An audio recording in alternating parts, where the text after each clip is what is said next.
Stories are the most powerful thing on earth. They are literally life and death. Wars are waged based on the story of who is the hero and who is the villain. You are the result of a story your parents told each other, the one-night stand, the soulmate, and friends who became so much more. Life and death. So wouldn't you like to understand them better, these stories?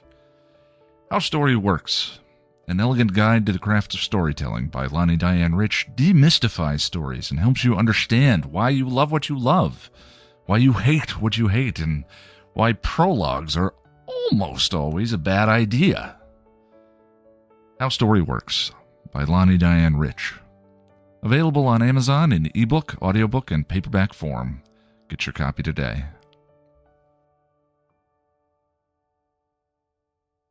Welcome to Still Pretty, a Buffy the Vampire Slayer podcast from Chipperish Media. I am story expert and typical college girl, one assumes, Lani Diane Rich. And I'm film scholar and sister of Gaia, Noelle LaCroix, and we're here today to talk about Hush, the 10th episode of season 4. Oh my God. Hush aired on December 14th, 1999, and was written and directed by Joss Whedon, with Douglas Petrie serving as executive story editor. Hush is one of the seminal episodes of Buffy. As the legendary story goes, Joss Whedon was tired of hearing that his big draw was his dialogue and decided to write a story with no dialogue at all, or at least very little. Weird flex, Joss, but okay. We get a lot of big moments in Hush, moments that would have big repercussions throughout the rest of the series, not the least of which is the introduction of one Tara McClay. Yay, Tara! Yay, Tara! And as you all know, by now, we are a fully spoiled Buffy podcast. We can talk about anything that happens at any time, and with Hush, we probably will.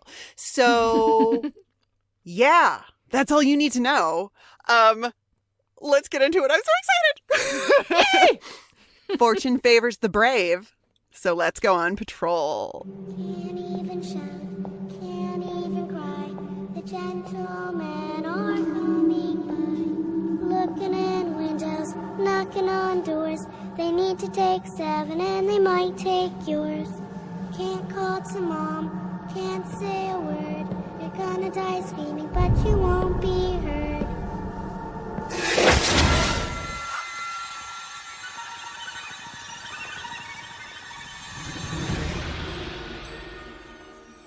In Hush, the entire town of Sunnydale is struck mute when mysterious fairy tale monsters called the Gentlemen come to town to steal 7 hearts.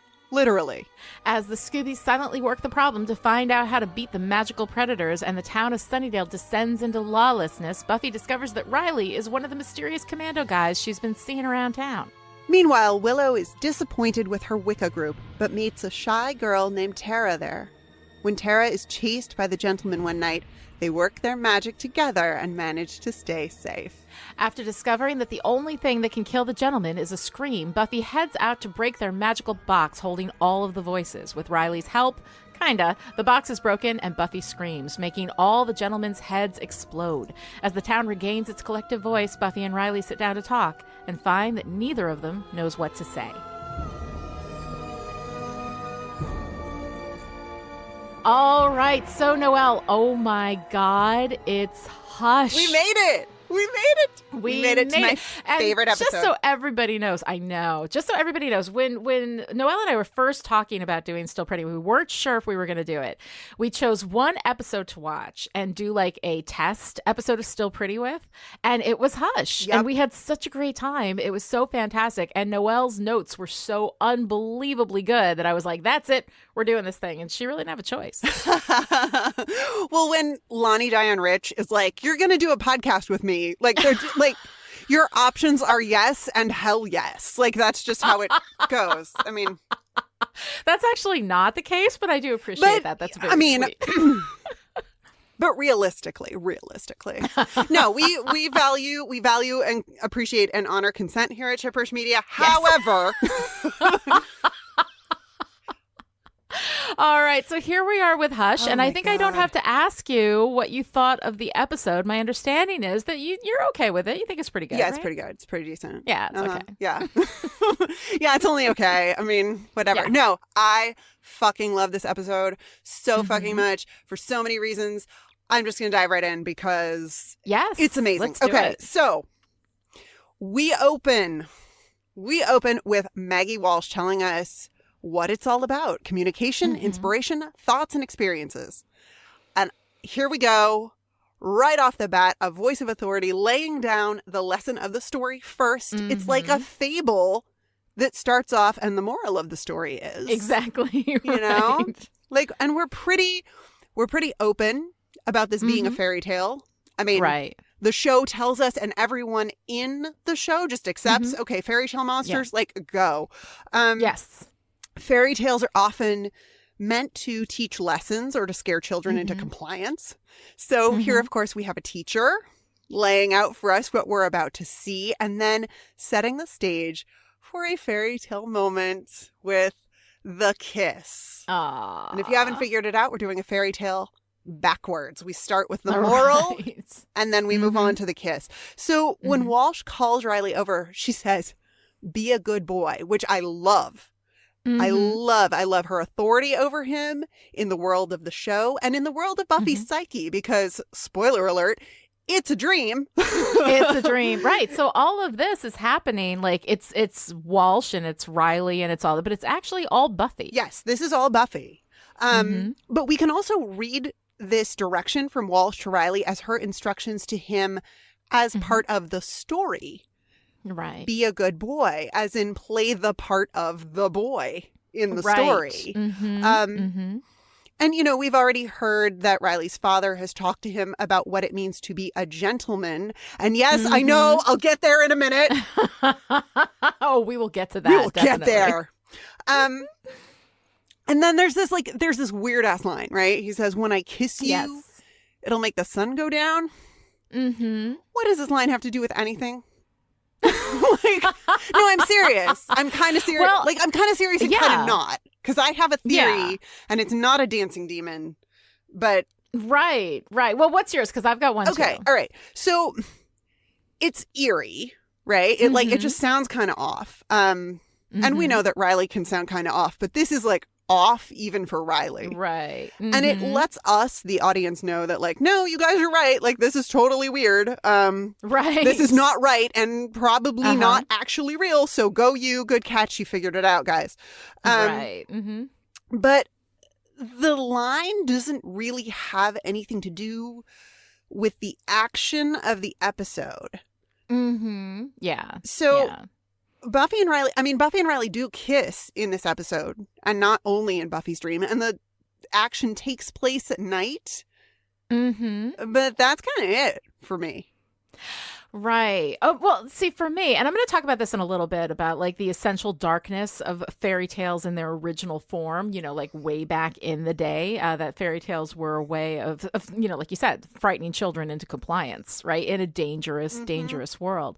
But here we have this moment. If I kiss you, it'll make the sun go down. And the sun is Buffy's normal life, right? Buffy and darkness is the slayer. She's fighting vampires. They only come out at night, but during the day she gets to be a normal girl.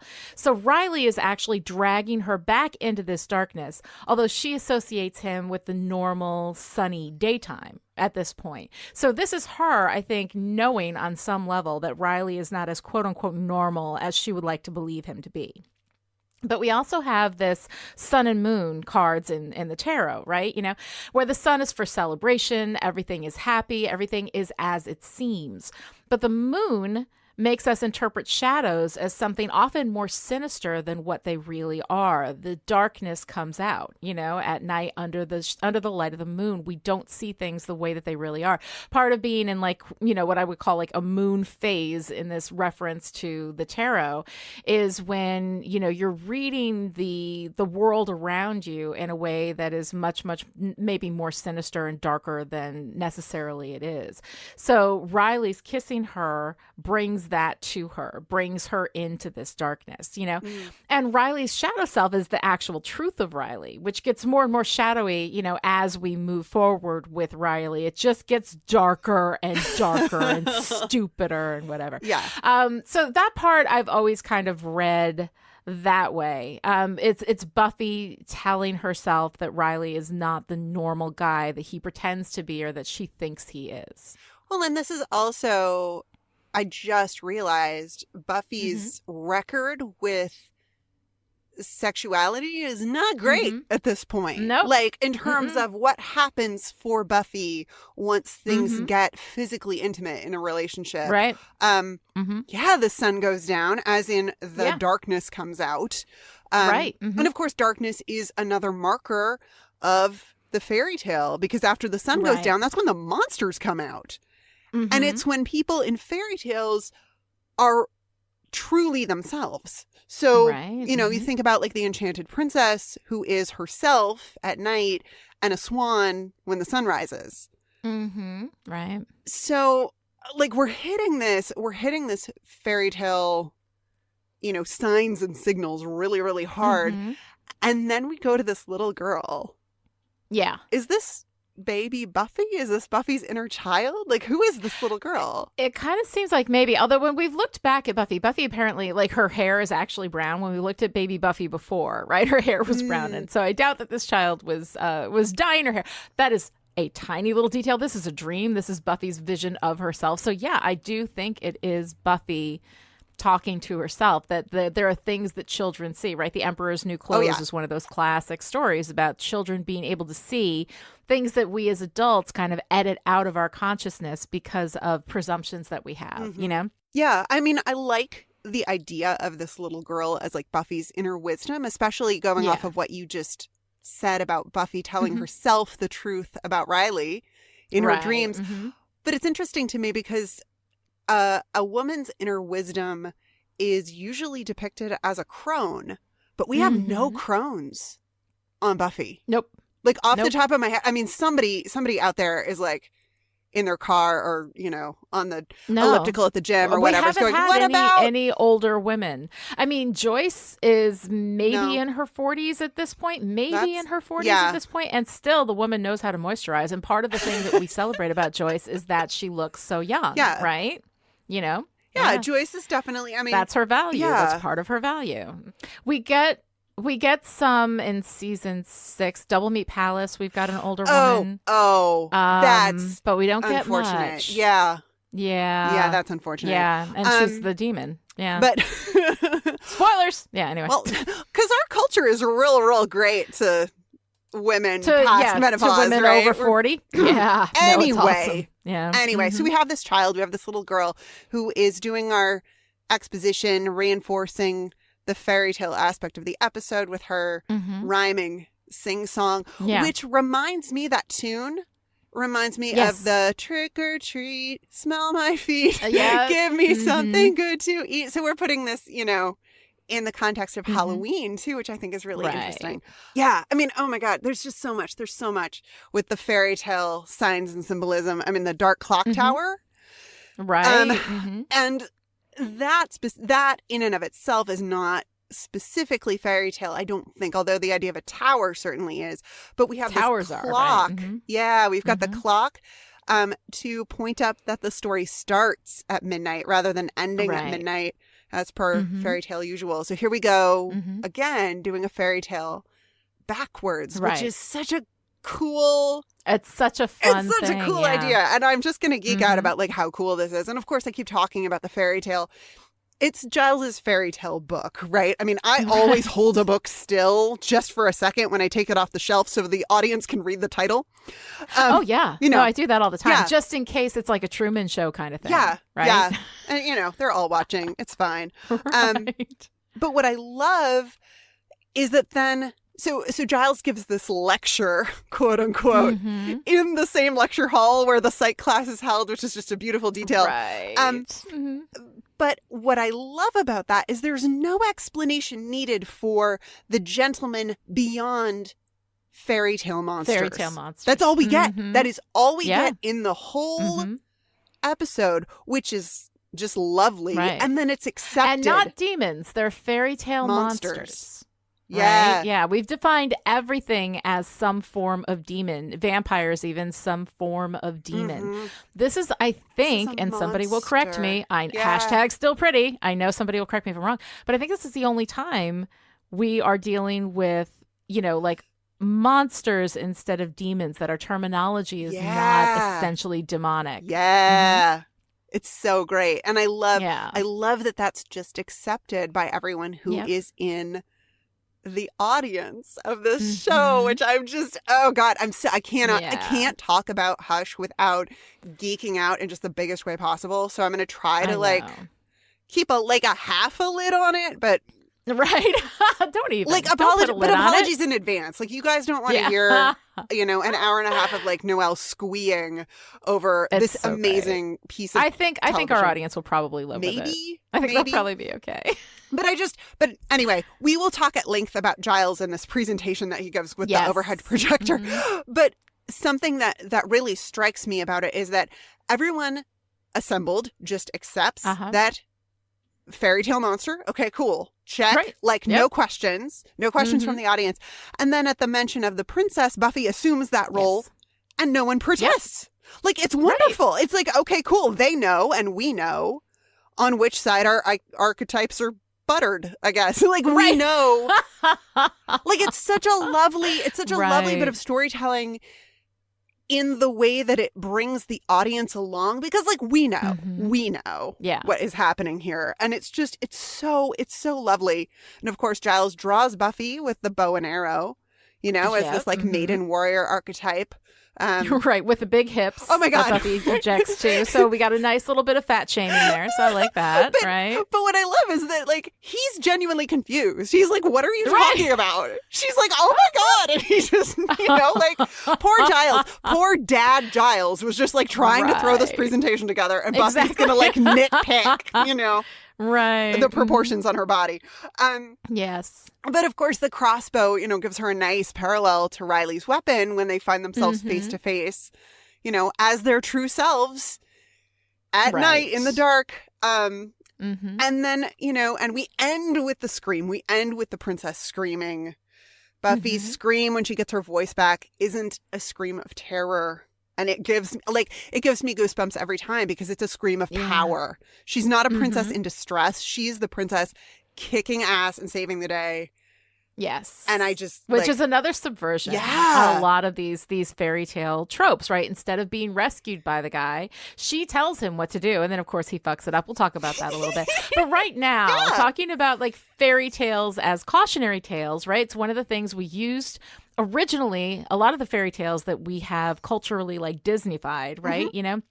Were originally about scaring children into compliance and explaining the dangers of the world in a way that children could understand and process and be appropriately afraid of the world around them, so that they would, would be safe. Which age-appropriate traumatizing is what we're going for here. Right, exactly. In a world that was, very seriously dangerous for children and women and basically everybody. It was a really dangerous world. Nothing has changed. In which a lot of these stories, originally came up. But stories, again, and I've talked about this before. I talk about it over in How Story Works. If you are interested at all in narrative theory and all that kind of stuff, go to How Story Works. All those podcast episodes are there. But stories are really, literally the most powerful force on Earth. We, go to war based on the story of who is the hero and who is the villain. You are the result of a story that your parents told each other. It is literally, stories will control life and death, and they do, and we use them for everything. Stories reinforce our cultural presumptions back at us. A lot of the things that we talk about in Buffy, things that in the 90s seemed funny, like jokes about people being gay when that is the joke, right?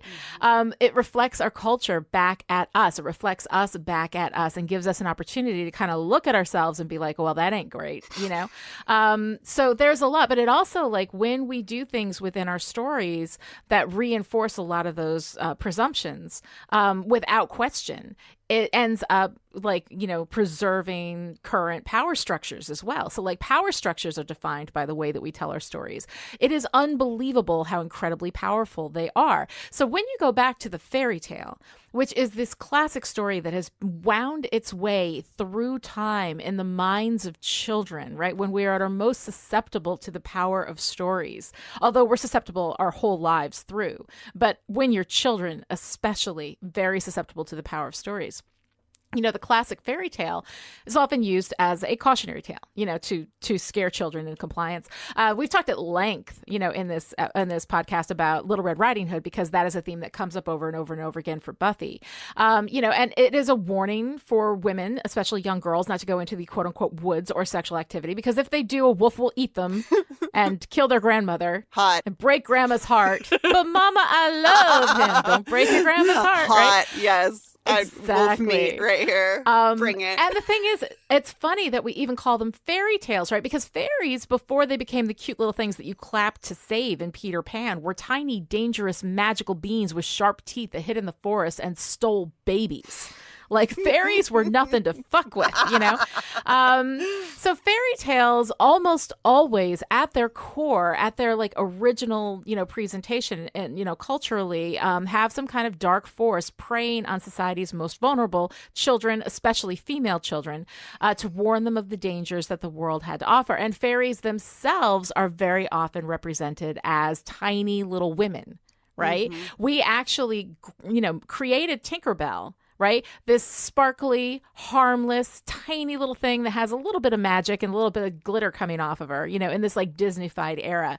But back in the day, Tinkerbell would kick some ass. Tinkerbell was tiny, but she would fuck you up, like that. The fairy tales are like dangerous, I love it. So we've stripped away a lot of that darkness from our fairy tales. But then that's what makes the gentleman and the relation of the gentleman to Slenderman so freaking fascinating for me. Now I'm going to go off I love this. the track a little bit with this, but just bear with me because I think it's interesting. In 2009, which was 10 years after Hush aired, the idea of the Slender Man, like this creepy, unnaturally thin, often faceless monster dressed in a full suit, totally dangerous, often to children.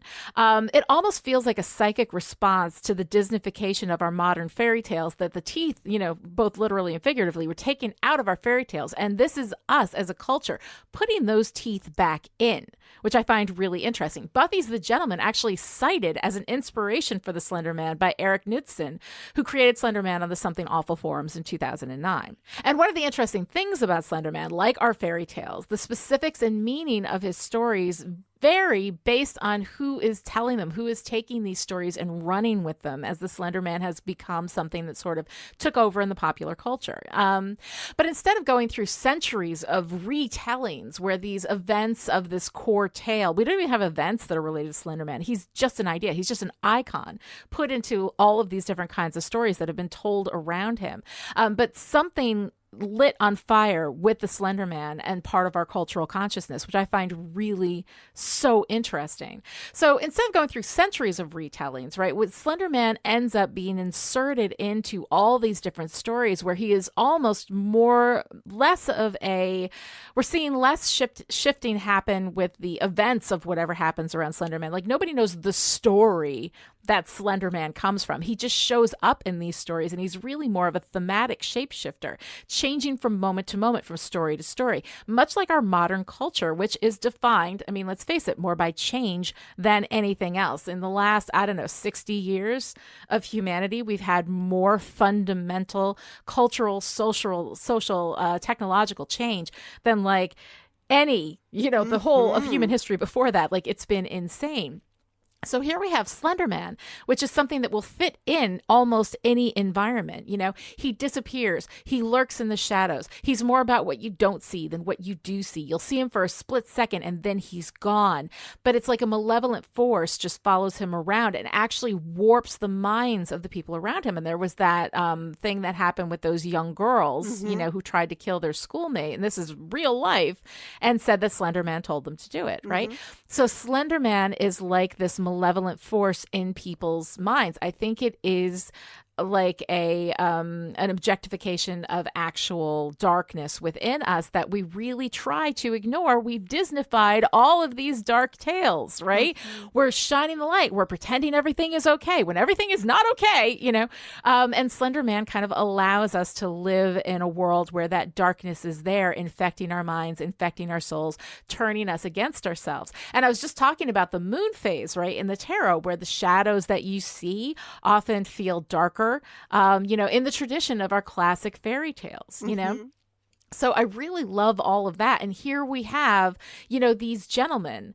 And the Slender Man, too, is about what we see, which can even then lie to us. Like our eyes can be as much traitors to our reality as our words. And words are one of the things that we're using in this episode to talk about the ways in which we deceive ourselves and each other is through the use of language. And that only when we all have to shut up and nobody can use language anymore do we actually start telling the truth, which I think is really super interesting. Yeah. So the idea that these fairy tale monsters sparked this actual creation of mythology, which we saw happen live. Most mythologies happen so far back that there is no record of its beginning. But here we've actually watched and witnessed culturally a piece of mythology be born and how it gets used and what cultural space it fills, which is our need to acknowledge the darkness. Yeah. And the Slender Man does that. And the gentlemen were part of the inspiration for that. I thought that was fascinating. And I just love that you go off on this riff about Slender Man in the midst of Hush. No, for multiple reasons, right? We're going to talk about what we say and hear and what the truth is later on with this episode, because of course we are, right? That when we all shut the fuck up, that's when the truth comes out. But what I love so much about the Slender Man, modern fairy tale, urban legend, really, it's group participation in this urban legend, and urban legends, which is really, that's there's a lot of overlap with fairy tales, right? They are kind of our contemporary fairy tales. They get spread usually by word of mouth or, in the late 90s, probably by email forwards, right? And it's stuff I don't know, razor blades and apples at Halloween. It's it's warning. It's supposed to be this warning to children and to parents really about how dangerous the world is. But something that's interesting to me about urban legends is that urban legends, and this is a gross generalization because we just don't have enough time on this podcast. Right. But urban legends tend to come about in times of social change. So if this were the Slender Man podcast, I would want to know what was going on societally in 2009 when Slender Man was created. Probably the recession, but whatever. Different podcast. Yeah, well, we had just gotten a black man as president. Oh, that shit. Was yeah, huge, that's a huge big deal. To some of us more so than others. Here we put this very dangerous, very thin but very pale man in a suit. Who's coming to get your children. Is he kind of the evil of white supremacy? Maybe. I don't know. I think maybe there might be something like that. I don't know.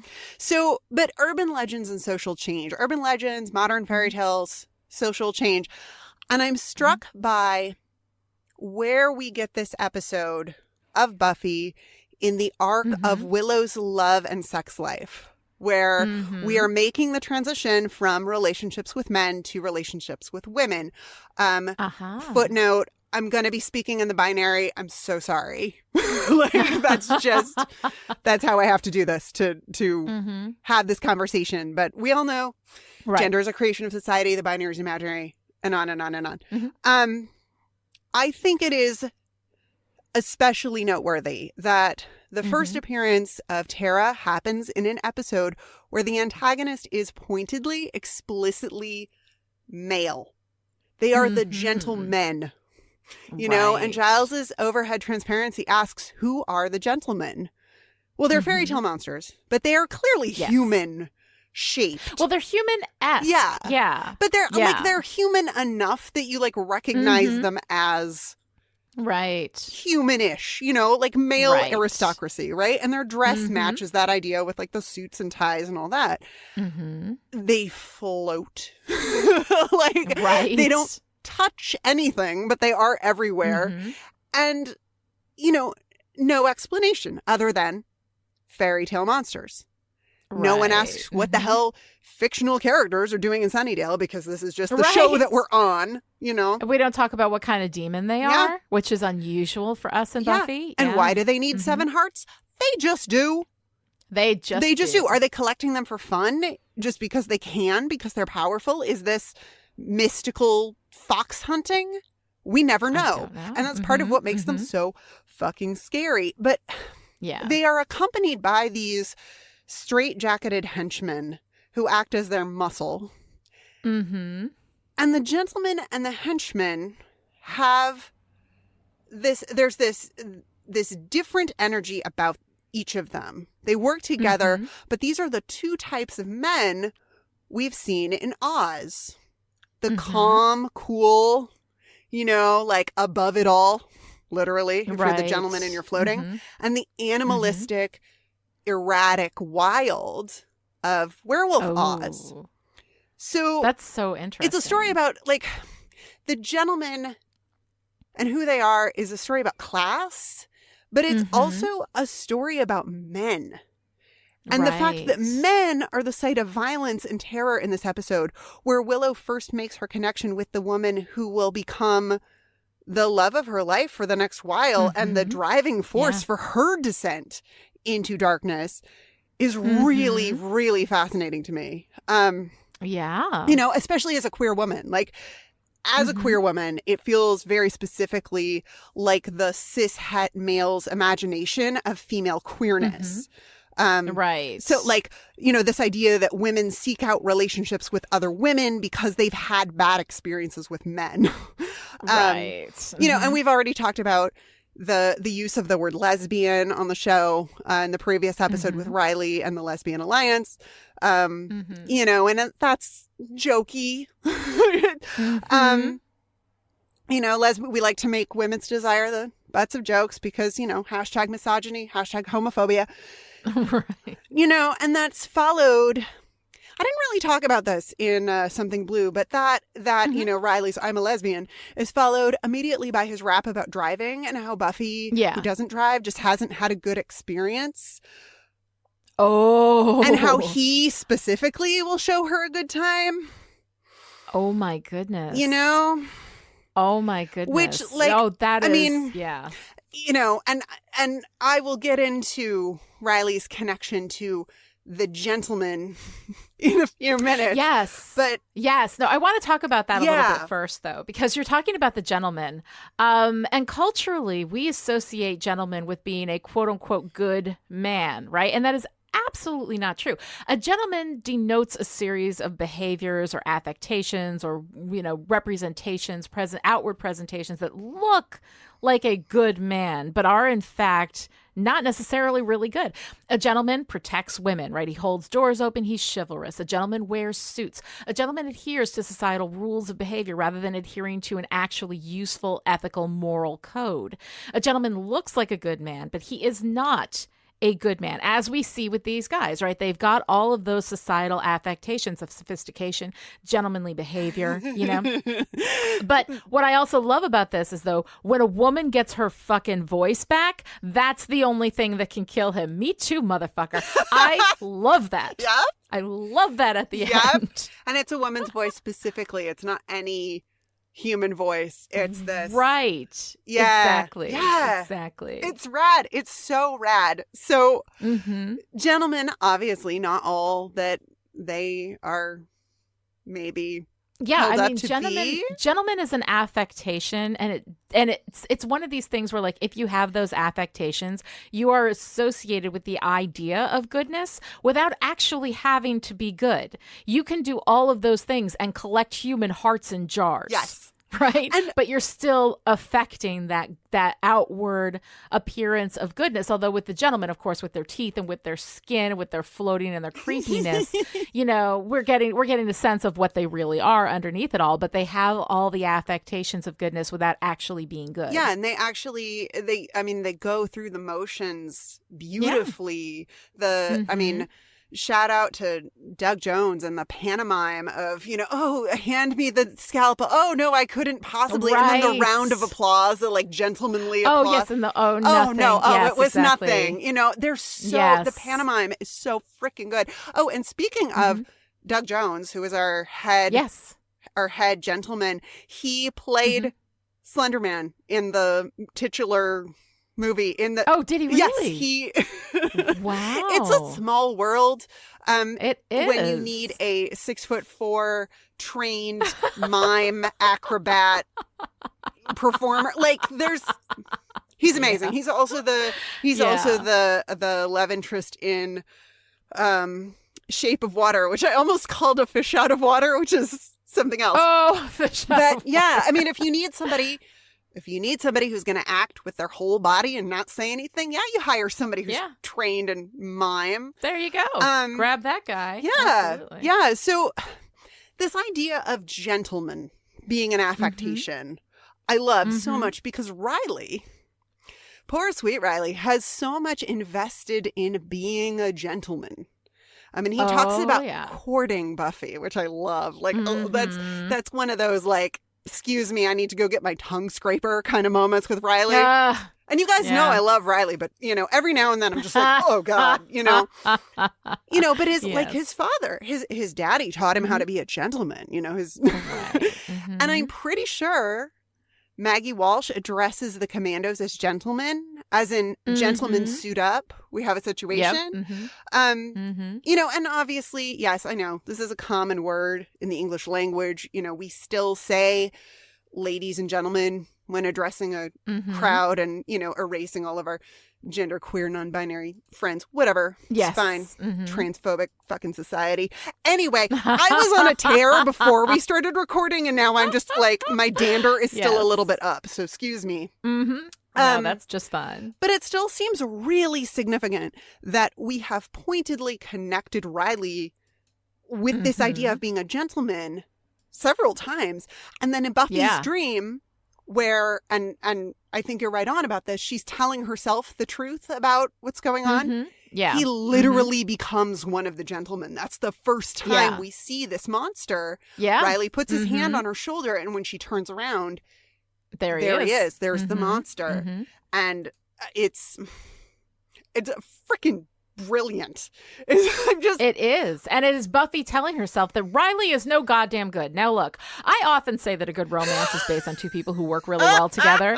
Buffy and Riley are almost working against each other in the fight with the gentleman. She tells him to smash the voice box. He smashes the wrong thing and then looks at her so cute. like, oh, look, I did a thing. He's like, right? I did the thing. I know. And I know the whole theme of how they've been talking. They haven't been talking to each other. They haven't been communicating with each other because they're both lying to each other and they can't work well together if they don't know who the other one is. Fine.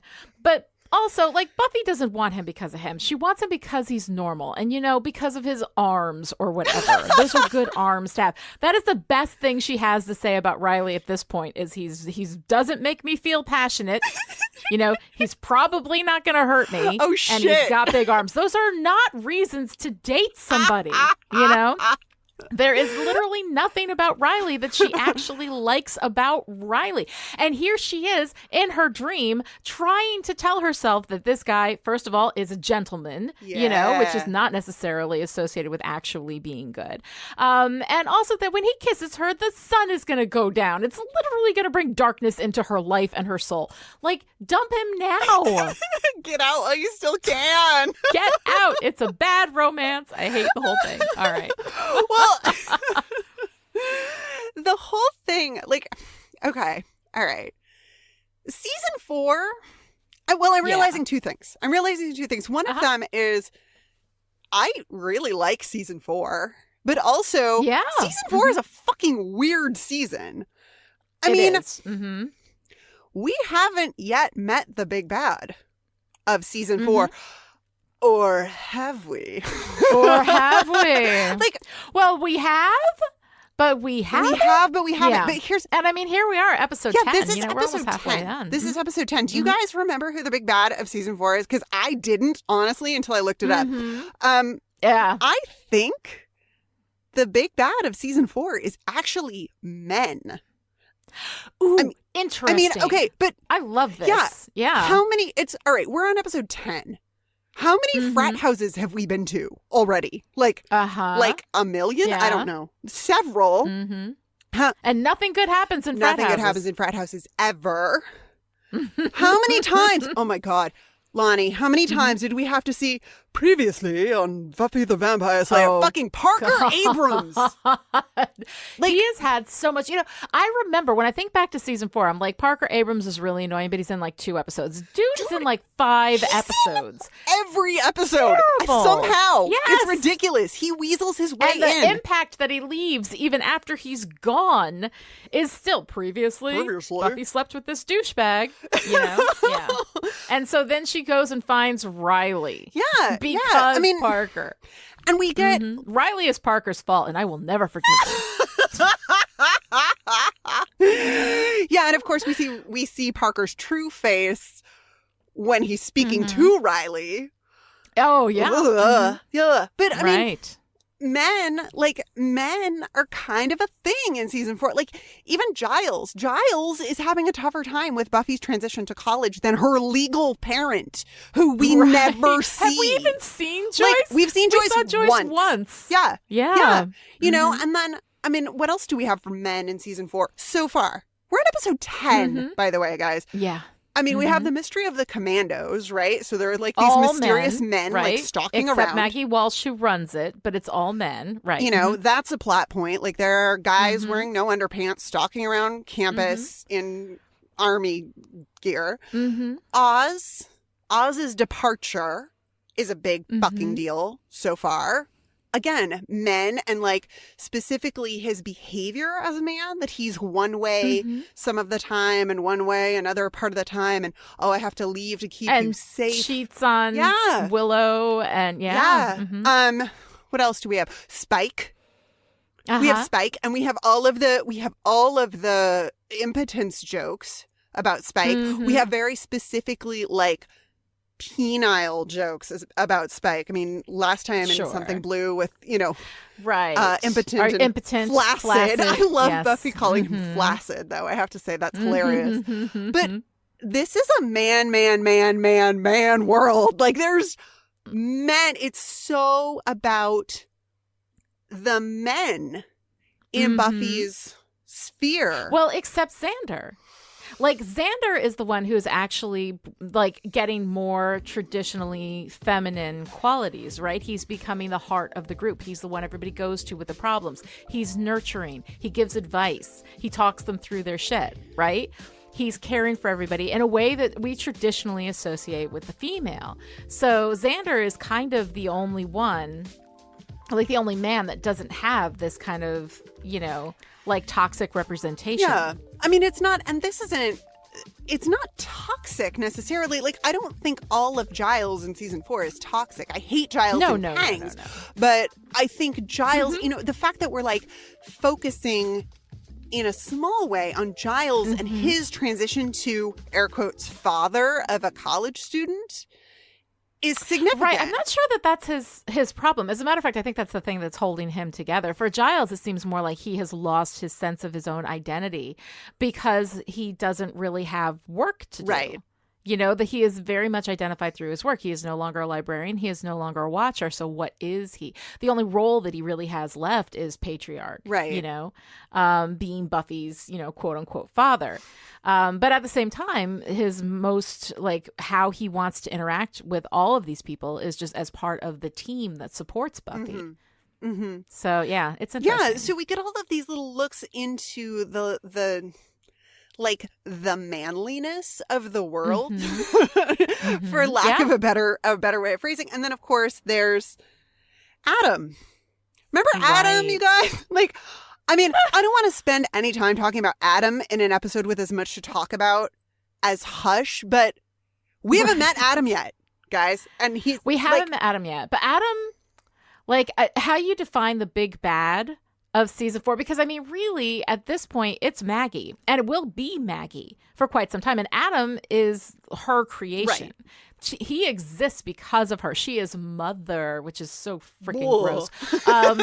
Yeah, no, that whole thing is gross. But Maggie really is the like insane, mad scientist at the heart of all of this. And she is the one who's creating all of these problems. So it's really interesting, though, that the weapon that she creates, to go out and fight in this like demon war is a hodgepodge male presenting half human, half demon. Isn't he? He's also a robot. I mean, some human parts. Yeah, he's like he's man parts. He's man parts. He is this idea, but this hashed together sense of the toxically masculine, that ends up going off the rails, of course, because it's always going to. But it's really interesting, though, that he's actually put together by a woman who doesn't understand him or his purpose. And it comes bringing it back to Hush, right? It's that lack of communication and lack of understanding, between men and women that we always go back to, because most of the communication problems here are between men and women. When we get to talking about, the dialogue and the silence and how silence breeds truth, none of the women, there's no lies between Buffy and Willow that they can't figure out. Anya's having a problem with Xander. Buffy's having a problem with Riley. It's men and women being unable to actually communicate well with each other. And here we have this woman creating this patch together all the toxic parts of both human and demon hashed together in this sort of kind of robot guy, monster. Yeah. We'll get there when we get there. It's interesting. Yeah. There's a lot to talk about, I think, with Adam when we get there, but it is. Yeah, but I do. There's a lot of stuff. So I don't know. The season 4 big bad, I think, is like thematically really muddy. Yeah. And looking at it as being like, is it about men and their struggle to find themselves in a story that is about a woman transitioning from childhood to adulthood? Yeah. Or that is ostensibly supposed to be about a woman transitioning from childhood to adulthood. But Buffy ends up being kind of like, we were talking about in a previous episode how she's the object of the episode. Yes. She's not the focus. And so here we have Buffy going through all this transition, but everything seems to be about everybody but Buffy. Yeah. Well, and this episode, Hush, feels so much. I mean, we talked about it at the start. Like, it's this big moment for Willow and her development as a character and where she's going to go. And I don't know. I'm still kind of geeking out on the fact that like our lesbian love interest shows up amongst the gentlemen. Like, it just kind of seems like it seems very. I said it already. I don't need to say it again, but very like. No, I like it. Male. I think it's good. So, it's a really good observation. So speaking of this like Joss Whedon flex, right? This like I'm gonna write a story with no dialogue in it. Like like when you do that, when you do something.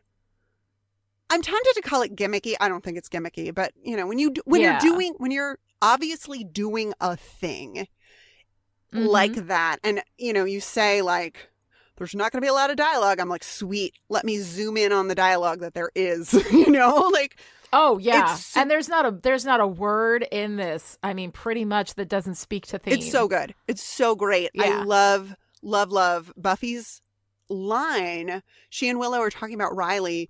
Every time we talk, I have to lie.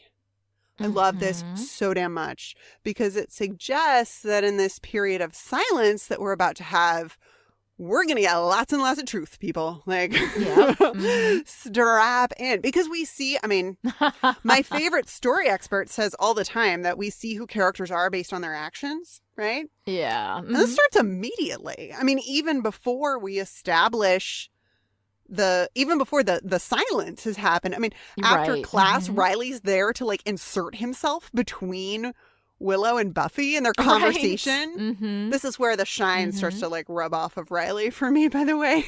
Yeah. Like he literally comes between them and picks up as part of their conversation. I'm like, excuse me. Yeah. Like, they were speaking, you know? Yeah. It's ridiculous. And I love, we see how Willow is watching Buffy and Riley when she's spying on them. She's like, oh, I'm going to go. And then she like loops back around to spy on them. It's not predatory spying. It's this kind of like adorable, she's... Right, because she wants her vicarious She wants her smoochies. vicarious smoochies. Yes. And I'm like, yeah, okay, same. Yep. And it's also just adorable with that like silent film sort of kaplink piano music underneath. It's adorable. Freaking adorable. So that action is so like deeply Willow to me. It brings me all the joy. And then when Buffy and Willow arrive back at their dorm room, Buffy goes to the mini fridge almost on autopilot. And she gets a drink for herself and she gets a drink for Willow. And they're different. They're different sodas because they clearly have an understanding. They know each other. Yes, of like who likes what. And it's like, I'm not even going to ask you. I'm not even going to ask you if you want to, a Sprite or Dr. Pepper because I know. I know because I pay attention to you. You're my friend. Sorry, I have feels. But, and then of course, when Sunnydale is silent, like the actions speak louder than words theme. Oh, hello. Right? Yes. It's so much more pronounced, starting with, our core characters. Poor Willow. Poor baby. She assumes that there's something wrong with her. She says, I've gone deaf. And Xander... God love him, immediately assumes that Spike is responsible, right? Oh my God, I know. I love it so much. Spike tied to the chair. Yeah, and Spike is just like, oh, good Lord. And Xander, sweet Xander, his first impulse is to call Buffy on the phone. Poor Xander. But then and I love them realizing together. Phone rings and she picks up and he's like, and we cut back and forth and they're both just like, oh shit, like this isn't going to work. And of course, Spike, our truth teller, right, is the first one to accept the silence and just go to gestures and eye rolls. Like he doesn't even bother. Exactly. He understands. Yeah. Spike has been around for a while. Yeah. Yeah. He's hella old. Not as old as my last boyfriend. But he doesn't need, like, it doesn't affect him as much because he's not lying when he speaks. We've seen that. I mean, pretty much ever since he joined the group in Pangs, he's been like, look, this is the truth of the situation. Exactly. So not being able to speak, Spike doesn't give a fuck. Right. So great. It's so great. I love it so much. And a detail that I especially love is that the initiative is voice activated. Right. Which means it runs on lies. Lani, it runs on speech. Oh my God, so it runs on lies. It's a... Oh my God, blowing my mind with that shit. But yeah, you're right. I mean, but like, it's a real thing. We've had this whole, and then of course there's the whole deal with like Forrest and Riley and about, you talk too much and well, I mean, and who knows? Maybe we'll talk about that and maybe we won't. It's pretty on the nose though. It's all really on the nose. I mean, there's one thing. Joss Whedon freaking loves nothing more than a theme that he can beat into the ground. We have Maggie Walsh opening with communication and language not being the same thing. Right. Because language is used, I mean, as often, if not more often, to dissemble away from communication, actual truth communication, right? We have the little girl singing, and she actually communicates something real, warning Buffy. And when Riley asks about his role in Buffy's dreams, she says, I'm not saying a word, right? And then they both use language to lie to each other about petroleum and grading papers, right? So they go through that whole thing. Anya trying to talk to Xander about their relationship, and Xander responds with, we'll talk about it later. But Anya continues to talk about it in Giles's house. I love that. Was that an orgasm, friend? I love that whole thing. And she's talking about it honestly in front of Giles and Spike, and everyone else hides behind words and dissembling, but Anya does not, because Anya is essentially other. Even though she is human, she was a demon for 1,000 years, and her reading everything as literal, is part of like her thing. So she's also a little bit of a truth teller, as well. She'll just say whatever it is that's going on, Giles says that he needs Xander to take Spike for a few days, and everyone goes, what? Janet, Dr. Stott, Janet, Brad. Exactly. Like, it's great. I love that. What? So even when somebody talks, no one is hearing. And then they all just start arguing over each other. So all of the words are getting muddled up together, and they do absolutely nothing but blend into nonsense. And then we have the Wicca group, right? Tara tries to speak, but she can't. Right? Which I think is significant, because Tara is somebody. And when Tara comes down right after all the silence, everybody's freaking out. Girls are crying, like this whole thing, and Tara just walks right through the center of it. Yep. She can walk right through it because she understands, she sees rather than speaks, which I think is really kind of a neat thing about Tara. We have Willow saying all talk about the Wicca group. Buffy about Riley. See above, read talk, all talk. Every time we talk, I have to lie. Riley to Forrest, so you're naturally inclined to talk too much. I don't have that. Spike mocking Anya for Xander. We never talk. And then Olivia, the last line of dialogue said before this whole thing goes south is, that's enough small talk, don't you think? Right? Yep. So they hit this like a mallet throughout the whole thing, talking about the ineffectiveness of basic language, and how it just doesn't work. And then once people stop talking, we start to get to the truth. Riley is unable to hide behind his words. He finally kisses Buffy. Riley and Buffy seeing each other for the first time for what they actually are. Willow being able to cast a spell with Tara as they combine their silent power, realizing the truth about who they both are, but also no words, no magical supplies. The two of them together are powerful just in who they are. They don't need to lean on words. Words essentially become immaterial with the two of them together. It is so great. Anya wants to talk about whether or not Xander actually cares about her, but she realizes that he does when he attacks Spike, when he thinks that Spike bit her, right? And he starts beating up Spike, and then she's fine, and then of course she wants to go and have sex, so she does a little motion for that. I freaking love Anya. Anya is like my favorite thing. That gesture, it's all about, I could talk for 20 minutes about that. Yeah. That gesture is between that and the masturbation gesture in the Danse Macabre scene with Giles. And this is stuff that got past the, the standards and practices people. And thank God it did, because it's freaking wonderful. But basically this whole thing is about show, don't tell, that words are essentially meaningless. And I find that really, really interesting. And thematically, Whedon hits that. I don't know that I've ever seen him hit a theme this hard. Well, when you are, initial caps doing a thing, I think part of the joy and part of the weird flex of doing the thing is hitting it super hard. Because, not only do we get this like show don't tell kind of message, but visually we are very much, there is always a lot of really beautiful visual storytelling on Buffy, the series as a whole.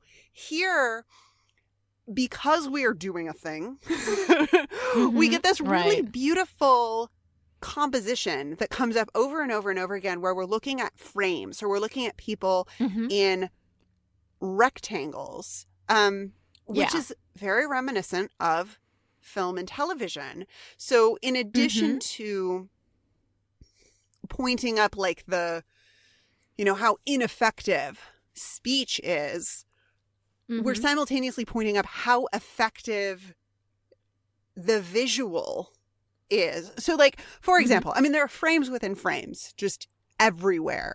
From the very beginning with Maggie Walsh speaking about, what the moral of the story is, and there's a chalkboard behind her, like a movie screen framing her, Willow spying on Buffy and Riley as they discuss Buffy's dreams in terms of TV and film. So cameo, featured role, romantic lead. They're talking about visual storytelling while they're Right. framed in it's not a window, but like the arch or the yeah. you know what I'm The they're like on archway, a the cutout. portico, Yeah. right? And there's this frame around them, and they're speaking in these romantic film terms, and that conversation of course ends with Buffy saying, "I'm not saying a word," which feels really Right. meaningful when we consider, that she's obviously, she doesn't want to lie to him, but Right. also, She doesn't want to she tell doesn't him. want to tell him. She's Yeah. being playful. So Mm-hmm. the playfulness, but also the dishonesty, there's that kind of a thread running through as well. That there's this slow camera move through Giles's house that I so love when Giles is on the phone with Buffy. Mm-hmm. And then we settle on Giles as he hangs up the phone, and his kitchen, again, it's not a window. There's a name for this. I don't know architecture, Right. but he's got that like breakfast bar. Yeah. It's like a It's cutout great. in the wall. Yeah, it's so great. Mhm. And then Spike Yeah. appears in that window, framed Mhm. as though he's on TV. It's so beautiful. It's so gorgeous. And I love it, especially when we consider Spike's connection to TV. I mean, we talked about, Right. passions and how much he needs his telly time. But Spike has been Right. connected to television really from the get-go. Like, he likes television. It's one of the many things Remember watching Buffy on video. That's when he fell in love with her, season 2. It's one of the many things I love about Spike is his love for media, and he treats humans with disdain, but like he really likes them. But he loves human things. He likes humans. He likes the world. He doesn't want to destroy the world. Yeah. Mhm. And our reveal, a lot of our reveals of the gentlemen come in this same like frame within a frame. Yeah. Olivia looking out the window. And there's this gentleman framed like way in the distance, kind of in the doorway of someone's porch. And then whoosh, Doug Jones head gentleman like right into the frame. And it's like, horror movie within a horror movie. It's so great. It's so great. Makes me jump every time, even though I know it's coming. I love it so much. What else? What else do we have? Oh, I mean, we can't talk about visual storytelling without talking about Olivia being an artist. Right. She draws what she saw, and that is what sparks Giles's. Wait a second. Right. Couldn't he have asked Olivia to draw Buffy? He could maybe have asked her for help with the slides, although I kind of like that he didn't. Oh my God. Also, I like that he didn't ask her to do that. But clearly she's got some skills. Yeah, but this, oh my God, and this slideshow. This slideshow that Giles puts on, I mean, set up like a freaking silent film, complete with music. Yeah. And oh my God, I love the this dance scene. macabre. I love this scene for so it. many reasons. So many reasons. Yes. But one of the things that I love about it is it suggests that Giles did his research, as per usual. Yes. And then stayed up all night drawing these overhead projector slides. Like broke out the red pen. Oh, yeah. I would have absolutely done that. If it was me now, I would absolutely have a keynote presentation ready to go. Yes, I completely identify with that part of Giles. I love Giles as like the showman too. Like he, with the music too. He puts on the dance macabre. That is in-universe music playing during this whole thing. I freaking love it. It's so great. And of course, because we're in this silent, world, we get all of these gestures. That I love. I mean, talk about visual storytelling, right? Like, I don't need these people to say anything because I know from their sometimes disgusting hand motions what's going on. Of course, Spike gives us the up yours. And I think that becomes part of his opening credits sequence eventually, doesn't it? Oh, I think, yes, it does. I love that. Yes, and I love that they got away with that. That's basically the British middle finger, right? Yeah. I love it. And then, of course, Xander's misunderstanding of Willow's heart gesture, which I don't actually mind so much. But Buffy's masturbatory staking gesture, you mentioned that. Yeah. earlier. I don't like it. I don't like it. Mostly because I don't buy Giles being confused by it. Unless he's oxytocin poisoned from all of the sex with Olivia. I don't. And he's just got sex on the brain after being with Olivia. I mean, maybe, but I mean, it looks very much like it. I mean, it's very clearly a masturbation. Yeah, it doesn't look like gesture, staking. like how we. Yeah, culturally, that is the gesture that we use for staking. And then when she goes and picks up her steak and like. It's pretty cute. I actually really like that. It just always cracks me up. I think it's pretty cute. My favorite, though, is Anya's subtle let's fuck gesture. Yes. It's one of my favorite things ever. It's one of my favorite Anya moments ever. It's so funny. It's so funny and so great. And she does it so quickly as though she's whispering in gesture. Right. And McCaulfield is or like nobody else is going to see it. So exactly. funny. Oh my God. She's amazing. But the editing there, so we have this hilarious moment with Xander and Anya. The editing here is really interesting. So we go from Xander and Anya and that adorable, horrible gesture to Willow and Tara running away. So the edit on motion is Xander and Anya leaving to have sex and Willow and Tara running. And then later we cut from Willow and Tara chatting about the specialness of Willow and her powers to Giles and Olivia cuddling on the couch. I love that we're already framing this literally as a sexual relationship. It makes me so happy. Oh, yeah. No, the second they touch hands and look at each other and then move the vending machine, like, this is a sexual relationship. I mean, yeah. I mean, please, please keep connecting these women to other established couples on the show because I'm here for it. I'm here for the foreshadowing. I see what you're saying. It's awesome. So good. It's so good. But yes, moving soda machines by holding hands. No, it's very magic. Magic is sex for them. Oh yeah.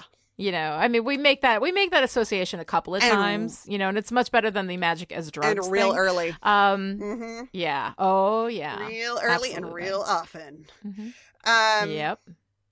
So do I want to talk about touch because we just talked about sex, or do I want to talk about food because it's my favorite topic? You can talk about whatever you want. God. Oh my God. I'll do touch and then we'll get to I'll get to food because it's so geeky. Does anyone but me care about Spike's snacking habits? I have no idea, but yeah. Yeah. Love it. Okay. Everybody wants Spike to snack on them. Yeah. All right. But I'm talking about touch because you brought up the magical hand holding, which I adore. So, world with no speech, what happens? Everyone touches each other a lot more. Or maybe I just notice it more. I don't know. Obviously, Giles and Olivia, we see them in bed together not once, but twice, which... Nice. Yeah. And I mean, I'm sorry that we don't see Olivia more. Yeah. She just kind of disappears. Although they do seem to have this very casual, like he doesn't go and pick her up at the airport. She flies all the way over from wherever the hell she was. I'm presuming England. Right? And he doesn't even pick her up at the airport. I mean, that is a casual orgasm friend relationship, which, by the way, I am all for. So I am sorry that we don't see her again. Although, like, I get it. She came to stay with Giles and these creepy gentlemen, came after the town and she doesn't want to have that experience again. It's weird. Yeah. But I also really love that this actress got the chance to have love scenes with Anthony Stewart Head because I think that that's really awesome and good for her. Yeah, I'm gonna need you both naked in bed. Okay, thanks. And she's like, yes, signed on. I am not a crazy woman. Yes. Olivia, God. You should have been so much more than just a sex object. We love you so much. I wish we could have seen her again, but I'm just glad. I'm so glad she got that experience that I'm like, okay. Olivia is all of us, really. Have sex scene. Yes, exactly. Oh, dear God. But speaking of Giles being super affectionate with the Scoobies when everyone is silent. Yes. When when Willow and Buffy come in with their message boards, and Giles touches Buffy's shoulder in this like, I'm so glad you're okay way, and then like the embrace, sweet. like the side embrace with Willow, because of course she's written after Giles. she has hi Giles. Oh dear God! Oh dear God! So sweet. Yeah, and then we see, like, I love it. It's not even like 24 hours without speech, and Sunnydale is a war zone. Yeah. But we see Riley breaking up a fight in the street between a black man and a white man. And he attends to the black man first, which I really appreciate. And then, of course, Buffy just breaks the white guy's wrist because he's going to pick up a pipe. And I was like, all right, yes. Because why not, right? Here for it. Yeah. Here for it. And of course, and that's when Riley and Buffy, who are working together very well in that moment, finally embrace and kiss, and there's literal fire between them. Thank you. Well, yeah, they had to put literal fire because there's no chemistry between them. But Lani, he's hot and she's hot, and can't they just be hot together in my dreams? Like, can't I this think they just be a can. thing? I think they can. Yes, they can. Thank you. But we're talking about touching. We're talking about touching and not my dreams. Right. And we have Tara helping Willow through the exit and putting her hand on Willow's back, and then I have all of the gay lady feels. Makes me so happy. And then, of course, the mystical hand holding that ultimately, in a world without speech, touch is what is most powerful. Touch and seeing. And at this point, they have never spoken to each other because Tara tried to speak up in the Wicca group, but Willow didn't speak to her directly. So they have this just naturally without ever having spoken to each other, Yeah. So I kind of like that. Yep. Which is, in fact, exactly what lesbian sex feels like. Like holding hands and moving. Well, I mean, if you've ever wondered about what the deal is with lesbians and fisting, it's strictly a means of barricading doors. You're welcome. You're welcome. Hey, I'm allowed to make lesbian jokes, okay? You are allowed to. You can make all the lesbians. It's my media company. You can do whatever the hell you want, baby. I love it, and I'm here for it. But one of the interesting things, though, is that through this whole thing, like all of this touching, the gentlemen touch nothing. They use a scalpel to take out the hearts. It's their little henchmen that actually hold down the victims. The gentlemen touch nothing. And I find that really interesting. Their feet don't even touch the ground. I know. It's great because they are, like, out of touch with it, because touching is so human and intimate, and they're so not. And that if they touch, that they're, that maybe they're just not interested. They're just not, they don't want to touch it. It's gross. Ew, bodies. Gross. Ew, gross. I know.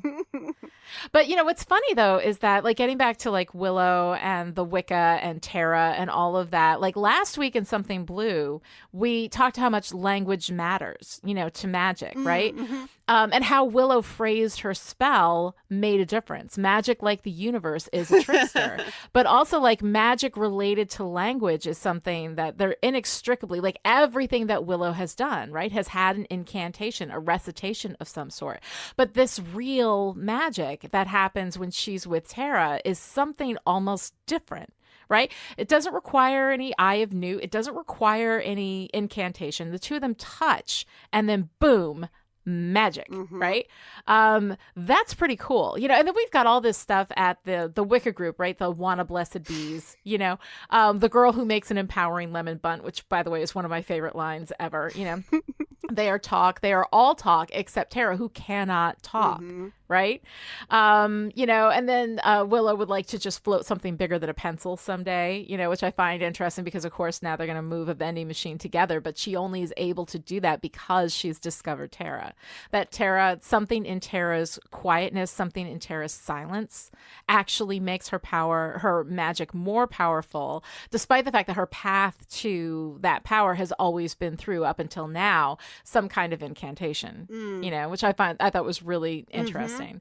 And this is our first, but by no means our last, damseline of Tara. We are going to put Tara in jeopardy so much in this show. And we do it right from the beginning. Yeah, it's really unfortunate. It's really, really unfortunate, especially because at the outset of this, Tara's a badass. I mean, Tara's doing her research. Tara's looked up Willow and is like, cool. All right. So there's like this super powerful witch in my Wicca group. I'm going to go find her. I got my spells. We're doing this thing. I'm going out at night, even though we all know that freaky shit happens at night. Yeah. Oh, and I love that she's like, her design aesthetic is twinkle lights, which is also mine, as I say this, in an office with no less than 3 sets of twinkle lights lighting the place up. I have twinkle lights all over my house. Noelle knows this. She's seen it, you know.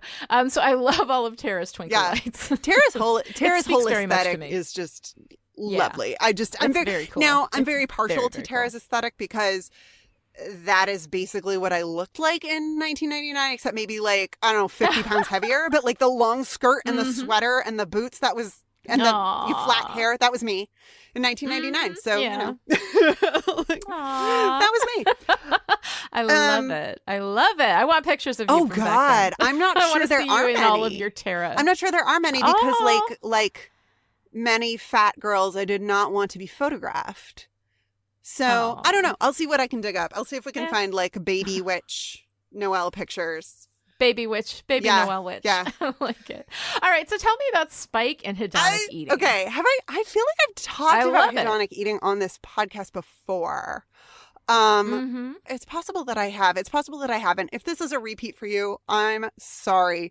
And I don't know how much time we can like realistically spend on this, but I love this characterization of Spike so much. So hedonic eating, what the hell is that? So hedonic hyperphagia or hedonic eating is eating for pleasure, right? It's eating we do because we anticipate the food feeling good or tasting good and not because our body like needs the energy from it necessarily. So there's this wonderful exchange early on when Spike tells Giles that they're out of Weetabix. Giles explains that they're out because Spike has eaten it all, and anyway, don't vampires eat blood? And Spike just nonchalantly explains that he likes to crumble up the cereal in the blood for texture. Aww.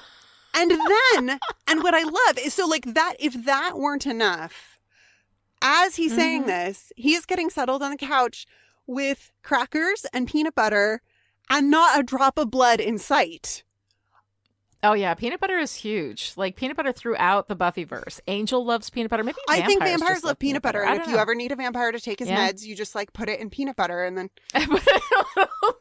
hide it in some peanut butter. He'll take it. He won't be none the wiser. Yeah. Okay. Good tip. Good tip. This is such a great character building moment for Spike. Spike is eating these like snack type foods and breakfast cereal because it's like fun, man, you know, like, right. Like he's taking this roommate situation seriously, right down to stealing Giles's food, which presumably he doesn't actually derive any nutritional value from. Right. Like it's, he doesn't need it. It is literally just for the pleasure. It's for the texture. It's for the like the sensation of eating these foods. And it's sort of, I mean, maybe a little bit raises the question of vampire bowel habits, but I don't want to go there. That's different. That's a different thing. Yeah. But what I love, so we talk a lot about Spike as the truth teller, right? And there's this like certain no fucks given kind of, you know, je ne sais quoi about Spike and snacking. And having this like light human experience of eating these foods for enjoyment. There's also, I mean, it's also just like delightful. Here's this potentially monstrous figure having, you know, peanut butter and crackers, which is something that, you know, any one of us might do while we're watching this very show that we're discussing. It's so great. It's so great. And there's one more moment. There's one more moment that I absolutely love of this like pleasure eating, snacking, pointing up the humanness of the character in question. And it's not Spike, actually. Well, Giles is doing his overhead projector presentation. Yes. And Okay. I just said overhead projector, and now I'm like, wait, we might have like wee baby listeners who don't know what an overhead projector is. Well, if they've seen the episode, yeah, but then, like that, yeah, it's what teachers used to be a thing for audiovisual. That used to be a thing. Absolutely. You know, Buffy and Willow. So here we've got Buffy and Willow in like full on classroom mode. You know, they're even sitting in their usual seats in the lecture hall. Yep. But not Anya. Anya has brought popcorn. Of course she Buffy has. and Willow are in school. You know, they're like taking this seriously, and Anya is at the movies, and that is why. Oh, absolutely! I love Anya so much. I love it. She's just here to watch the show. She is you and me. She just is. like here to watch the show. We don't have to No. solve the problem, Lani. We can just eat popcorn and watch the show. Exactly. She's just there to see what's going on and just to be entertained. I love it. I absolutely love it. All right. So, Noelle, this week, what are you wearing? Oh, man. Okay. So we talked a little bit about the gentlemen and their, you know, suits and how like being a gentleman means looking a certain way. We've got the gentlemen's suits on the one hand and their henchmen's straitjackets on the other. And there's probably something to be said about like, I don't know, like who we decide is sane and who is insane, and you know the markers of criminal insanity with a straitjacket and blah blah blah blah blah blah blah blah blah. But really, what I want to talk about is Tara's red Doc Martens and how just like perfect that is. I love that the shy girl who can't quite speak up in Wicca group is wearing these like shiny. She's got a lot candy of fashion. apple red Doc Marten. Like, it's so good. It's so good and so gay. And I love it. Love it. I love awesome. I love some good lesbian footwear. I mean, it's so good. It's so good.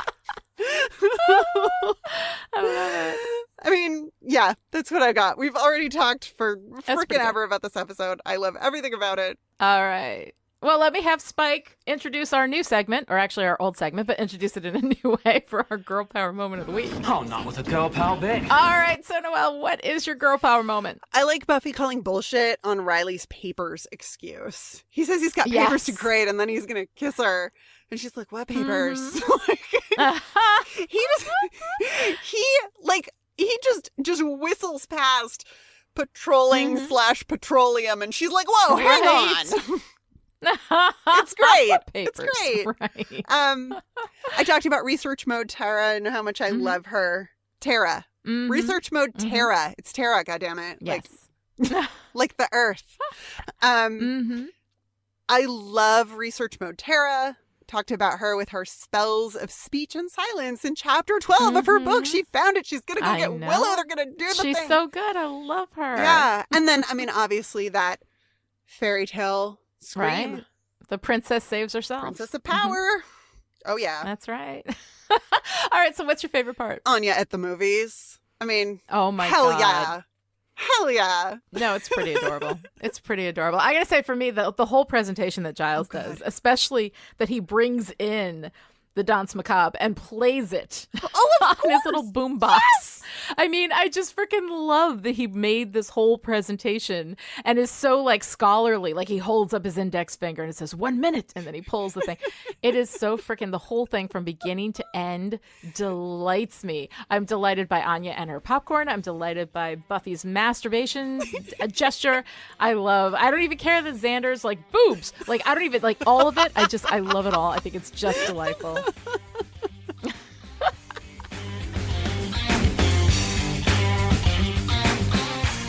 If you enjoyed this conversation and would like to join in, come find us on Twitter. Lani is at Lani Diane Rich, and I am at Noelle Aloud, and the hashtag is, as always, Still Pretty. This episode of Still Pretty was brought to you by the Chipperish media producers who support us on Patreon at the power producer level. These people are the reason why Still Pretty is coming to you free and ad-free right now. So thank you to our October producers: Jonathan, Noelle, Kristen, Alyssa, Alice, Erica, Shelley, Abigail, and Sarah. And this week's special message for our power producers: nowadays, every girl with a henna tattoo and a spice rack thinks she's a sister to the Dark Ones. To find out how you too can support Chipperish Media, visit patreon.com/chipperish. Other ways to show your support: write a great review on Apple Podcasts, tell your friends about the show, or make an empowering lemon bundt. We'll be back next time with Doomed, the 11th episode of Season 4, with special guest Ian Martin of Passion of the Nerd sitting in for Noelle while she moves a soda machine using only the power of her gay will. Okay, she wrote that line. I said while she takes a nice and well-deserved break. I'm going to be moving soda machines with the powers of my gay will while I'm gone. What? Okay, I'm just saying, I didn't, as the straight woman, I didn't write that line. I said it because Noelle asked me to, and I love her. Well, would that be, yes. is that better? Like, would it have been better if I had just changed it to, well, she gets hella laid? Hella laid. No, what I'm saying is that me saying it Oh. sounds like I'm mocking. And I'm not mocking. I am 100% support of you getting hella laid. Well- So until then, that's enough small talk, don't you think?